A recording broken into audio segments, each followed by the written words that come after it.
За сайн мэцхан хүүхдүүд ээ. За энэ 7 хоногийн 2 дугаар дадлагыг ороход бэлэн болсон байна. За өнөөдрийн дадлагын хичээлээр 2 хөдөлгүүрийг дараалан удирдах схемийн холболтын тухай судлах болно. За өмнөх хичээлээр бид нэг эргэлттэй хөдөлгүүрийг 5 цэгээс удирдах холболтын схем тоноглолуудын тухай судалсан байгаа. За энэ схем маань ийм хөдөлгүүрийг 5 газраас удирдах боломжтой ийм холболт байдаг. Засах конопууд бүгд хоорондоо цуваа холболтой, асах конопууд хоорондоо бүгд зэрэгцээ холболтой, нэг блок контакттай ийм холболтыг үзэж судалсан байгаа. За өнөөдрийн хичээлийн маань зорилго 2 хөдөлгүүрийг дараалан ажилуулах удирдлагын болон хүчний схемийг судлана. За энэ маань үйлдвэрлэл дээр хэвчлэн тавигддаг 2 хөдөлгүүрийг дараалан ажилуулах юм тохиолдлууд маш ихээр байдаг. Жишээлбэл тууцан дамжуургууд дээр эхний 1-р хөдөлгүүр ажилласны дараа заавал 2-р хөдөлгүүр ажиллах ийм нөхцөлтэй хөдөлгүүрүүд маш ихээр байдаг. 2-р хөдөлгүүр төрүүлж ажилласнараа одоо үйлдвэрийн горим алдагдах, үйлдвэрийн гологдол бүтээгдэхүүн гарах гэх мэт эрсдлийг бодолцож үйлдвэрийн технологийн дарааллыг бодолцсны үндсэн дээрээс 2 хөдөлгүүрийг дарааллуулан ажиллуулах заавал шаардлага гарна. 1-р хөдөлгүүр эхэлж ажилласны дараа заавал 2-р хөдөлгүүр ажиллах тохиолдолд энэ хөдөлгүүр схемийг бол хэрэглэж холболтыг хийдэг байгаа. За схемд шаардлагатай тоноглол нь бол рубильник 1 ширхэг, соронзон залгуур 2 ширхэг, 380 вольтод ажилладаг соронзон залгуур байна. Дулааны ирлээ 2 ширхэг орно. Яагаад гэхээр 2 хөдөлгүүр удирдах учраас. За 2 дараалалтай залгах салгах аппарат 2 ширхэг, асинхрон хөдөлгүүр 2 ширхэг, 380 вольтын хөдөлгүүр орно. За тэгээд цахилгаан дамжуулагч утас мэдээж шаардлагатай. За ингээд Simulink аппликейшнийг нээцгээе. За шинээр холболт хийх талбар нэ. За бидний схемд тэжээл хэрэгтэй. Хамгийн түрүүнд тэжээлээ сонгож авъя. За үүний дараа залгах салгах төхөөрөмж буюу рубильник автомат таслуур аль нь ч байж болдог тийм ээ. За S гэсэн рубильник сонгож авъя.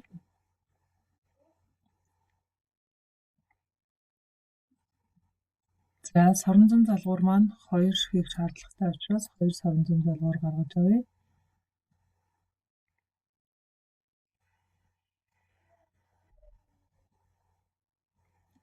Одоо бидэнд дулааны ирлээний үндсэн контакт мөн 2 ширхэг шаардлагатай.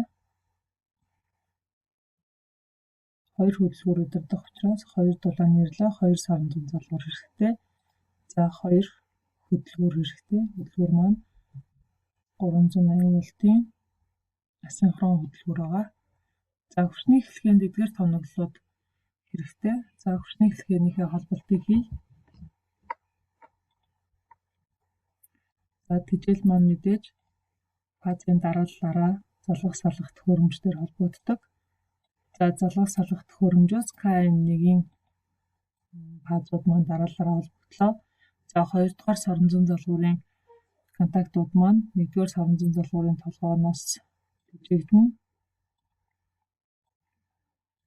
Фаз дарааллаараа холбогдож байгааг анзаарч байна. За холболтыг тод харах үүднээс багшна. Холболтыг жоохон зайтай байрлуулъя.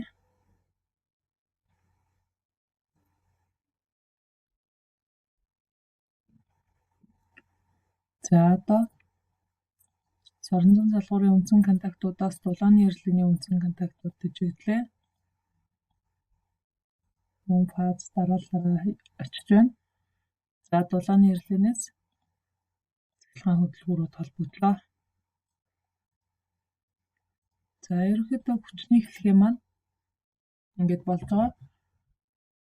За ийм нэг цахилгаан хөдөлгүүр ажиллаж эхэлсний дараа ийм хоёр цахилгаан хөдөлгүүр заавал ажиллах шаардлагатай. Ийм холболтыг хийх гэж байна. Өөрөөр хэлбэл ийм нэг залгагдаж ажиллаж эхлэегүй байхад хэзээ ч ийм хоёр залгагдахгүй байх ийм холболтыг хийнэ гэсэн үг. За энэ холболтын маань удирдлагын хэлхээнд дулааны эрслийн залгаатай контактууд хамгийн түрүүнд хэрэгтэй.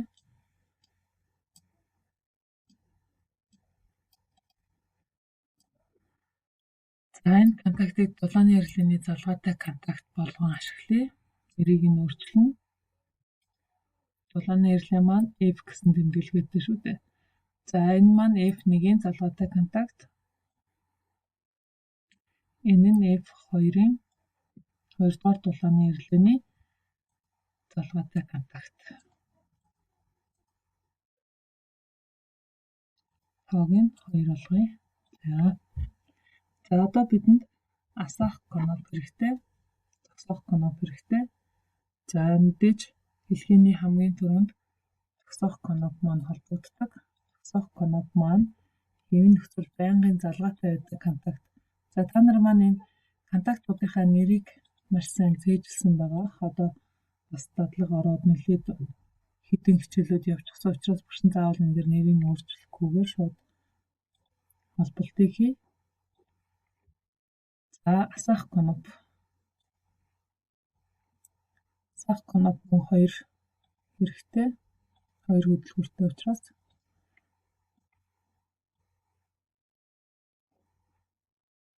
За одоо бидэнд блок контакт хэрэгтэй. Блок контакт маань энэ хэлхээний хувьд 3 блок контакт хэрэгтэй. За блок контактныхаа нэрийг өөрчлөе. KM1 соронзон залгуурын блок контакт учраас KM1 болгоод өөрчлөлөө. За дараагийн блок контакт маань KM2-ийн учраас мөн нэрийг нь өөрчлөе. За мөн тоог нь 2 болгож өөрчлөе. За дахин нэг блок контакт хэрэгтэй. За энэ маань KM1-ийн блок контакт.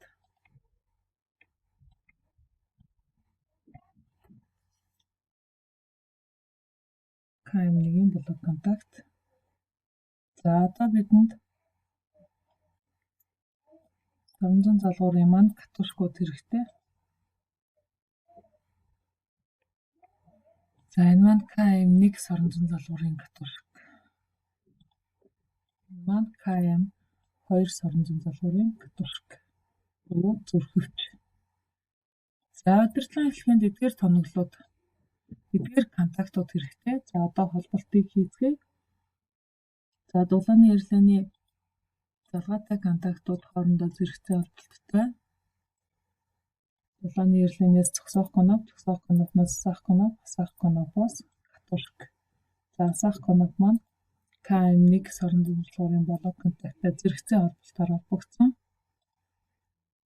За F2 дулааны эрслийн залгаатай контакт зогсоох конопн дээр зогсоох конопноос асаахаас KM1-ийн блок контакт холбогдож байна.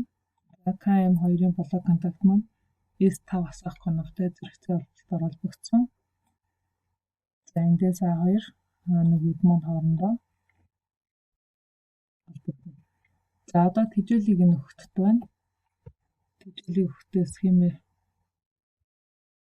зэрэг жижигрүүлээ.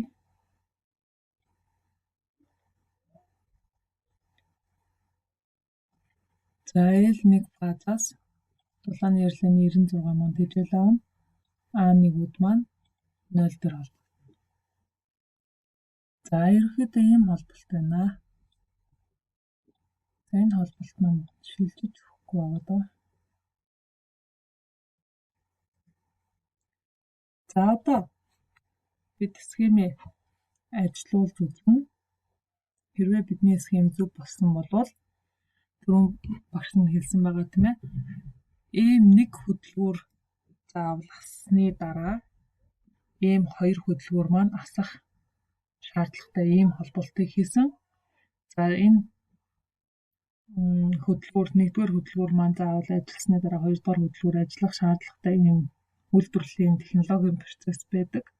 Тэр процессыг хангах үүднээс ийм холболтыг хийдэг байгаа. За ийм нэг хөдөлгүүрийг удирдах коноп маань дээдлийн ягнаны мөрний тоноглоод байгаа. За ийм хоёр хөдөлгүүрийг удирдах контактууд маань хоёрдугаар мөрний тоноглоод байж байгаа.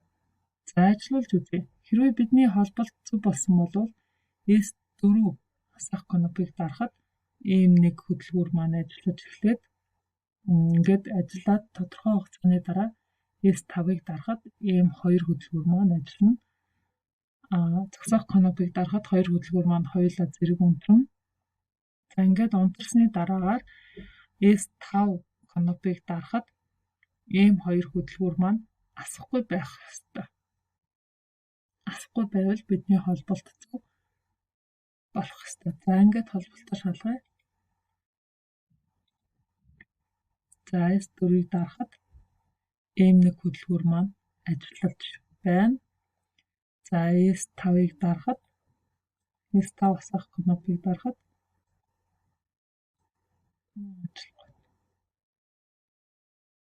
за S5 асах конопыг дарахад хөдөлгүүр маань аслаа. За ингээд хоёр хөдөлгүүр хоёулаа ажиллаж байгаа гэсэн үг. Хоёр хөдөлгүүр ажиллаж байхад S2 асах конопыг дарахад хоёр хөдөлгүүр зэрэг унтарч байна. За ингээд унтарсан байгаа тохиолдолд S5-ыг дарахад хөдөлгүүр маань асахгүй юм тийм ээ. Асахгүй байвал бидний холболт зөв гэсэн үг. За S4-ийг дарахад ийм нэг хөдөлгүүр маань ажиллаа. S5-ыг дарахад ийм хоёр хөдөлгүүр маань асч эхэллээ.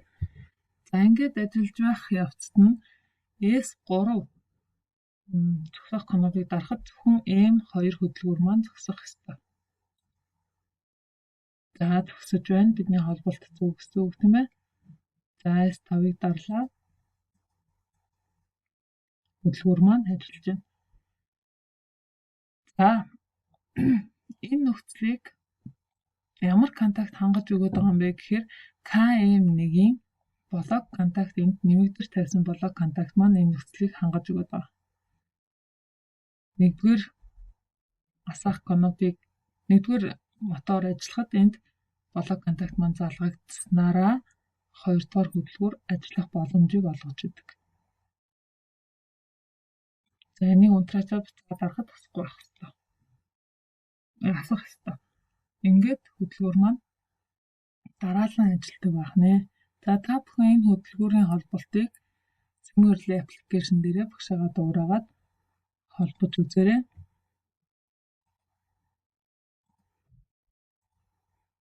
За таны холболтын маань ажиллах зарчмыг багш энэ дээр дэлгэрэнгүй бичсэн байгаа.